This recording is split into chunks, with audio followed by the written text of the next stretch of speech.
मित्रांनो, सगळ्यांनी आयुष्यात एकदा तरी रेल्वेने प्रवास केला असेलच. खरं तर भारतीय रेल्वे सगळ्या श्रेणीतील लोकांच्या खिशाला परवडेल अशीच आहे. त्यामुळे यामधून कोणीही प्रवास करू शकतो. परंतु तुम्ही कधी रेल्वेने प्रवास करताना एक गोष्ट नोटीस केली आहे का? ट्रेनच्या शेवटच्या डब्यामागे एक्स चिन्ह मोठ्या आकारात लिहिलं जातं. पण हे असं का केले जाते तुम्हाला माहिती आहे? तर चला मित्रांनो, आजच्या व्हिडिओमध्ये आपण हेच जाणून घेऊया. बहुतेक प्रवाशांनी ट्रेनच्या शेवटच्या डब्याच्या मागील बाजूस एक्स चिन्ह पाहिले असेल, परंतु याबद्दल जास्त जाणून घेण्याचा प्रयत्न केला नसावा.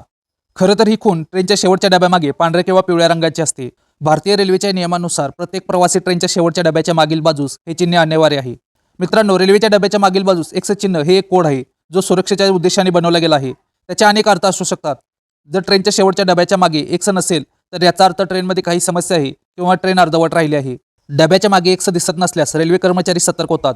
ट्रेनच्या शेवटच्या डब्याच्या मागे जर एक्स चिन्ह असेल, तर तुम्ही समाधानी होऊ शकता की ट्रेनमध्ये सर्व काही ठीक आहे. मित्रांनो, दिलेली माहिती आपल्याला कशी वाटली मला कमेंटमध्ये नक्की सांगा. आणि मित्रांनो, व्हिडिओला लाईक करून चॅनलला सबस्क्राईब सुद्धा करा.